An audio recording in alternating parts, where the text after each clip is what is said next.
Mulapeta port కోసం అంటూ ధర్మాన కింజరపు సోదరులు రియల్ ఎస్టేట్ వ్యాపారానికి తెరతీశారంటూ ఎమ్మెల్సీ దువ్వాడ శ్రీనివాస్ ఆరోపించారు. పోర్టు కోసం అంటూ ఏ ఒక్క రైతు కూడా ఒక్క సెంటు భూమి కూడా అమ్మవద్దని చెప్పారు. ఎవరైనా సర్వే అంటూ వస్తే తరిమి కొట్టాలంటూ కూడా సూచించారు. రైతులకు అండగా తాను ఉంటానని చెప్పారు. అందరికీ నమస్కారం. చెలో మూలపేట పోర్టుకు పోదాం రండి అని అధర్మాన నాయకత్వంలో ఈరోజు టెక్కల్లో జరిగినటువంటి సమావేశం. ఈ సమావేశానికి అందరికీ మభ్యపెట్టి తప్పుడు సమాచారం ఇచ్చినటువంటి అధర్మాన. మీరు ఇప్పుడు ఈ సమావేశానికి ముందు 5 రోజుల క్రితం నేను ఒక స్టేట్మెంట్ ఇచ్చాను. ఆ స్టేట్మెంట్లో మూలపేట పోర్టు గురించి పూర్తి వివరాలను తెలియజేస్తూ ప్రస్తుత సమస్యల్ని క్లారిటీగా చెప్పాను. ఆ సమస్యల పట్ల స్పందించాలి, అది స్పందిస్తేనే నువ్వు చేస్తున్నటువంటి ఈ మీటింగ్కి అర్థం ఉంటుంది అని నేను స్పష్టంగా చెప్పాను. ఉత్తరాంధ్ర నాయకులందరూ వచ్చారు, పారిశ్రమల శాఖ మంత్రి అమర్నాథ్ గారు కూడా వచ్చారు. కానీ ఇంతమంది నేతృత్వంలో వాళ్ళకెవరికీ మాట్లాడనివ్వకుండా ఈయనే మాట్లాడిస్తూ జగన్మోహన్ రెడ్డి గారి తాలూకా ఆశయాల్ని తుంగలో తొక్కాడు ఈరోజు ధర్మాన ప్రసాద్ చాలా వ్యూహాత్మకంగా.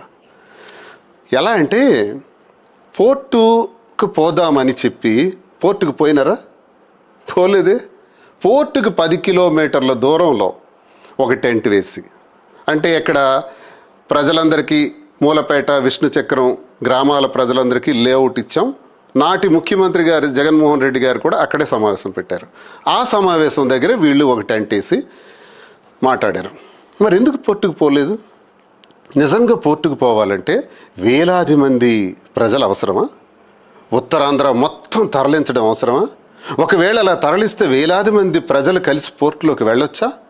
అలా వెళ్ళేటప్పుడు అక్కడ ఏమైనా అవాంఛనీయ సంఘటనలు కన్స్ట్రక్షన్ చేసేటప్పుడు చాలా ప్రమాదకరమైన పరిస్థితులు ఉంటాయి పోర్టులో. అలాంటి పరిస్థితుల్లో ఏదైనా ఒక అవాంఛనీయ సంఘటన జరిగితే అది ప్రమాదకరమని పోర్టు యాజమాన్యం ఆలోచిస్తారు, తప్పేం లేదు. కానీ ప్రజలందరికీ తెలియని విషయం ఏంటంటే 40 మందికి అవకాశం ఇచ్చారు ఈరోజు పోర్టులోకి. 40 మంది అంటే ధర్మాన ప్రసాద్తో కలుపుకొని 40 మంది నాయకులు ఉత్తరాంధ్ర నుంచి వచ్చినటువంటి అందరూ కూడా హాయిగా వెళ్ళొచ్చు, పోర్టు నిర్మాణం పనులు చూడొచ్చు, బయటకు రావచ్చు, స్టేట్మెంట్ ఇప్పుడు మీటింగ్ పెట్టిన స్థలంలో మీటింగ్ పెట్టుకోవచ్చు, మాట్లాడవచ్చు. ఎవరు కాదన్నారు? ఈ పని చేయలేదే. మరి మీరు ఇది చాలా డ్రామా. ఈ నాటకం ఎలా జరిగిందంటే కింజరాపు అంటే అచ్చెన్నాయుడు, రామ్మోహన్ నాయుడు, ధర్మాన కృష్ణదాస్, ధర్మాన ప్రసాద్ కిలాడీలు వీళ్ళిద్దరూ నాటకంలో జరిగినటువంటి మీటింగే ఈరోజు. మీరు పోర్టుకి మీటింగ్ పెట్టి ఏం మాట్లాడారు మిస్టర్ ధర్మాన ప్రసాద్? పోర్టు పని ఎప్పుడు పూర్తి చేస్తారు? వాళ్ళు ఎప్పుడో ఒకప్పుడు పూర్తి చేస్తారండి. 25వ సంవత్సరానికే అసలు జగన్మోహన్ రెడ్డి గారు ప్రారంభోత్సవం చేస్తామని చెప్పారు. జగన్మోహన్ రెడ్డి గారు పదవి పోయిన తర్వాత వారి ఆశయం నెరవేరలేదు, ఈ కూటమి ప్రభుత్వం సరిగ్గా చేయట్లేదు, ఇది అందరికీ తెలిసిన విషయం. చేయకపోతే వాళ్ళు పోతారు. ఒకవేళ చేయాల్సిన పరిస్థితి వస్తే మళ్ళీ జగన్మోహన్ రెడ్డి గారు ప్రారంభిస్తారు. వీళ్ళ వల్ల కాదు అది. జగన్మోహన్ రెడ్డి గారు ఇచ్చిన పోర్టులన్నీ జగన్మోహన్ రెడ్డి గారు మళ్ళీ ప్రారంభిస్తారు. ఇది జరగబోతుంది, నేను ఈరోజు చెప్తున్నాను. ఇది మరి పోర్టులో జగన్మోహన్ రెడ్డి గారు అన్ని స్థల సేకరణలు చేసేసి పోర్టుకు సంబంధించినటువంటి అన్ని నిధులు కూడా ఇచ్చేసి మొత్తం క్లియర్ చేసేసి పదవి నుంచి దిగిపోయే లోపుకే అన్ని ఏర్పాట్లు చేసేస్తున్నారు. ఈ విషయం అందరికీ తెలుసు. ఈ పోర్టు ఎవరు ఇచ్చారు అని అక్కడ అడుగుతున్నావు. జగన్మోహన్ రెడ్డి గారని ఎవరికి తెలియదు అనుకుంటున్నావు? ఇక్కడ ఎవరు అమాయకులు అనుకుంటున్నావు? టెక్కల ప్రజలకి ఈ మూలపేట పోర్టు జగన్మోహన్ రెడ్డి గారు కాదు చంద్రబాబు నాయుడు ఇచ్చారని ఎవరో నీ బంధువు, నీ మనిషి రామ్మోహన్ నాయుడు అన్నంత మాత్రం నమ్మేస్తారు అనుకుంటున్నావా? ప్రతి సామాన్యుడికి తెలుసయ్యా మూలపేట పోర్టు జగన్మోహన్ రెడ్డి గారు ఆలోచనని వారే ఇచ్చారని అందరికీ తెలుసు. మరి ఈ మాట చెప్పడానికి నువ్వు వచ్చావా? మరి నేను అడిగిన ప్రశ్నలకు ఏంటి సమాధానం ఇచ్చి ఎందుకు సమాధానం చెప్పలేదు? అసలు రహస్యం ఇక్కడే ఉంది. మూలపేట పోర్టులో విష్ణు చక్రం మూలపేట 2 గ్రామాల ప్రజలకు శిరసు వంచి పాదాభివందనం చేశాం మేము గతంలో, ఇప్పుడు కూడా చేస్తున్నాం. పాపం వాళ్ళు నిరాశ్రయులైపోయినారు, వాళ్ళకి ఇళ్ళు లేవు, వాళ్ళకి ప్రభుత్వం ఇచ్చినటువంటి నిధులతో పూర్తిగా ఇండ్లు కట్టుకోలేని పరిస్థితులు ఉన్నారు. నేను విశ్వసముద్ర యాజమాన్యంతో మాట్లాడి కొంత ఆర్థిక సహాయం వాళ్ళతో కూడా చేయించి ఆ ఇళ్ల నిర్మాణం పనులు పూర్తి చేయాలనుకున్నాను. ప్రభుత్వం పోయింది. కొబ్బరికాయ కొట్టిన నుంచి ఆఖరి వరకు నువ్వు చెబుతున్నావే 70% పూర్తయిందని, అదంతా దగ్గరుండి మేమే చేసాం. నేను చేశాను. నాకు ముఖ్యమంత్రి గారు జగన్మోహన్ రెడ్డి గారు ఈ గొప్ప అవకాశాన్ని, ఈ గొప్ప శక్తిని నాకు ఇచ్చారు. వారి సహకారంతో అవన్నీ నేను వారికి మచ్చ రాకుండా, ఎక్కడ ఇబ్బంది లేకుండా, ఈరోజు అపోజిషన్లో కానీ మీరు కానీ ఎవరు కానీ దువ్వాడ శ్రీనివాస్ ఈ పోర్టు నిర్వాహకులు ఈ తప్పు చేశాడని చెప్పగలరా? చెప్పలేరు. అంత బ్రహ్మాండంగా చేసిపెట్టి ఈరోజు పోర్ట్ని అప్పగించినప్పటికీ ఆ రోజు జగన్మోహన్ రెడ్డి గారు ఇచ్చినటువంటి వాగ్దానాల్లో ప్రధానమైనటువంటివి మూలపేట విష్ణుచక్రం ప్రజలకు లేఅవుట్కి సంబంధించి లేఅవుట్ మొత్తం కొనేసినారు. భూసేకరణ జరిగింది. ఇళ్ల నిర్మాణాలకు సంబంధించి డబ్బులు ఇచ్చేశారు. అన్ని మరో ఇళ్ల నిర్మాణాలు జరిగాయి. ఈరోజు ఈ కూటమి ప్రభుత్వం వచ్చిన తర్వాత కనీసం త్రాగునీరు ఇచ్చారా? కనీసం ఇళ్ళు కట్టుకోవడానికి ఒక నీటి ఏర్పాటును చేశారా? ఎడారిలా ఉంది ఆ ప్రాంతం. ఆ పక్కనే మీటింగ్ పెట్టావు. మరి మూలపేట విష్ణుచక్రం నిర్వాసితుల గురించి ఒక్క మాట ఆడారా? ఆ త్యాగధనుల గురించి కనీసం ఉచ్చరించారా? పోనీ అయోధ్యపురం నుంచి మూలపేట వరకు ఉన్న గ్రామాలు 100 మీటర్ల రోడ్డు ఇచ్చారు. వాళ్ళ పాదాలకు కూడా శిరస్సు వచ్చి నమస్కరిస్తున్నాం. అయోధ్యపురం పంచాయతీ, బన్నువాడ పంచాయతీ, తేలినీరాపురం పంచాయతీ అంటే వేములవాడ విశ్వనాథపురం, తలగాం, నౌపడ ఆర్ఎస్, విష్ణుచక్రం, మూలపేట, ఈ చుట్టుపక్కల ఉన్నటువంటి గ్రామాలు వీళ్ళందరూ త్యాగధనులయ్యా. ఈ త్యాగధనుల గురించి ఒక్క సెకండ్ అయినా మాట్లాడారా? మాట్లాడలేదే. పైగా ఈ త్యాగధనులు ఎవరైతే ఉన్నారో ఆయా ప్రజల యొక్క భూములన్నీ కూడా ఇప్పుడు సేకరణ జరుగుతుంది. భూసేకరణ జరగబోతుంది. భూసేకరణకి 16,000 కాదు 25,000 ఎకరాలు సేకరించాలని చూస్తున్నారు. ఈ 25 ఎకరాల్లో కిలా డీలు అంటే మీరు అచ్చెన్నాయుడు, రామ్మోహన్ నాయుడు, మీ ఇద్దరు అన్నదమ్ములు కలిపి ఈ భూమి ఏదైతే సేకరిస్తున్నారో దానిలో మీరు భాగస్వాములు అయ్యారు. మీరిద్దరు భాగస్వామ్యంలో ప్రభుత్వ ధరకే ఈ భూములన్నీ సేకరించి ప్రజలకు సున్నా చుట్టేసి వాళ్ళ జీవితాల్ని తగలబెట్టేసి సర్వనాశనం చేసేసి మీరు మాత్రం కోటాను కోట్లు సంపాదించుకోవడానికి అతి తెలివిగా డైవర్ట్ చేయడానికి. పోర్టు పని ఎంతవరకు వచ్చింది? పోర్టు ఎంతవరకు పూర్తి చేశారు? ఊరికే ఈ ప్రశ్న ఎందుకంటే అది డైవర్ట్ చేయడానికి, భూసేకరణ డైవర్ట్ చేయడానికి, మూలపేట విష్ణుచక్రం ప్రజల యొక్క త్యాగాల్ని డైవర్ట్ చేయడానికి, ఆ రోడ్డు 100 మీటర్స్ రోడ్డు కోసం ఇచ్చిన ప్రజల యొక్క త్యాగాల్ని కూడా గుర్తు చేయకుండా వాళ్ళకు ద్రోహం చేయటానికి, వీళ్ళ భూములన్నీ కూడా ఆక్రమించి అందులో భాగస్వామ్యులు అవ్వటానికి మీరు చేస్తున్నటువంటి ఎత్తుగడలో భాగస్వామ్యమే ఈరోజు పోర్టుకు 10 కిలోమీటర్ల దూరంలో ఈరోజు సమావేశం ఏర్పాటు చేశారు. ఎంత అన్యాయం అండి! భూసేకరణ ఎందుకు జరగాలి? భూసేకరణ చేస్తే ప్రభుత్వ ధర 25 నుంచి 35 లక్షల మధ్యలో ఉంటుంది, అంతకన్నా మించి ఉండదు. అంటే ప్రతి రైతుకు సగటున 1 ఎకరావో 2 ఎకరాలో 3 ఎకరాలో ఉంటే వాళ్ళకి వచ్చేది 50 లక్షలు 75 లక్షలు ₹1,00,00,000 నుంచి. ఈ ₹1,00,00,000తో 3 ఎకరాలు అమ్మేసి రైతు ఎక్కడికి పోవాలి? సూట్ కేసు ఇవి పట్టుకుని ఈరోజు మూలపేట విష్ణుచక్రం ప్రజలు బాధలు చూస్తున్నాం కదా, నిర్వాసితుల బాధలు. అలాగే ఇప్పుడు నేను చెప్పిన ప్రజలందరూ కూడా భిక్షాటనకు పోవాలి. అంతకు మించిన వేరే మార్గం లేదు. మీరెవరు భిక్షాటనకి వెళ్ళిపోయే స్థితిని క్రియేట్ చేయడానికి, ఈ భూసేకరణ చేయడానికి, అది డైవర్ట్ చేయడానికి, ఇలాంటి సమావేశాలు పెట్టి మోసం చేయడానికి ఎవరు? మిస్టర్ ధర్మానా మీరెవరు? కీలాడీలు మీరు ఒకరికొకరు చేతులు కలుపుకుంటూ వచ్చి టెక్కల్లో నడి రోడ్డు మీద ఈరోజు మళ్ళీ మోసం చేయాలనుకుంటారా?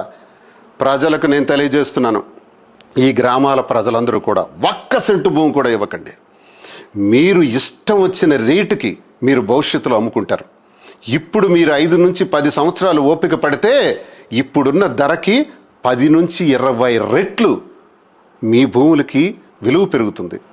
ఆ విలువ పెరిగితే ఆ విలువ మీ భూమికి వస్తే మీరు దర్జాగా బ్రతకగలరు, వ్యాపారాలు చేసుకోగలరు, మీ పిల్లల భవిష్యత్తుని బంగారంగా తీర్చిదిద్దుకోగలరు. ఇలాంటి సువర్ణ అవకాశాన్ని ప్రజల్ని తప్పించడానికి మా రైతుల్ని, మా టెక్కలి ప్రజలు, మా సంతబొమ్మాళి ప్రజలు, మా చుట్టుపక్కల గ్రామాల ప్రజలందరికీ కూడా, మీరు నందిగాం మండలంలో వచ్చే ప్రజలు కూడా, వీళ్ళందరూ ప్రజలు కోటబొమ్మాలి మండలంలో కూడా వస్తారు కొన్ని గ్రామాలు. ఇవన్నింటి ప్రజల యొక్క ఆస్తుల్ని కాజేయడానికి మీరెవరు? ప్రభుత్వ మద్దతు ధరతో ప్రభుత్వం పేరు పెట్టి భూసేకరణ చేసేస్తారా? అమరావతిలో ఎలా చేస్తారో అలా చేస్తారా? చేసి ఈ భూసేకరణ ద్వారా ప్రజలకు మోసం చేస్తారా? ఆ మోసం చేయడానికే నువ్వు వచ్చావా? చూస్తూ ఊరుకుంటావు అనుకుంటున్నావా? మిస్టర్ ధర్మాన ప్రసాద్, ఒకటి గుర్తుంచుకోవాలి. మీరు మంత్రిగా ఉండేటప్పుడు, కాంగ్రెస్ ప్రభుత్వం అధికారంలో ఉండేటప్పుడు కాకరాపల్లిలో థర్మల్ పవర్ ప్లాంట్ నిర్మాణంలో ఇక్కడ రైతులకు, మత్స్యకారులకు, స్వదేశీ మత్స్యకారులకు నష్టం జరుగుతుందని 36 గ్రామాలతో కలిసి నేను 6-7 సంవత్సరాలు ఉద్యమం చేశాను. ఆ ఉద్యమంలో పోలీసు తోటాలకు, పోలీసు గుళ్లకు ఎదురుగా వెళ్ళి పోరాడి కేంద్ర ప్రభుత్వం మెడలు వంచి ఆనాటి కేంద్ర మంత్రి రమేష్ గారి ద్వారా ఈ పవర్ ప్లాంట్ని రద్దు చేయించాం. It is our capacity. మా శక్తి ఏంటో ఇది. సంతబొమ్మాళి, టెక్కలి నియోజకవర్గం ప్రజల యొక్క శక్తి.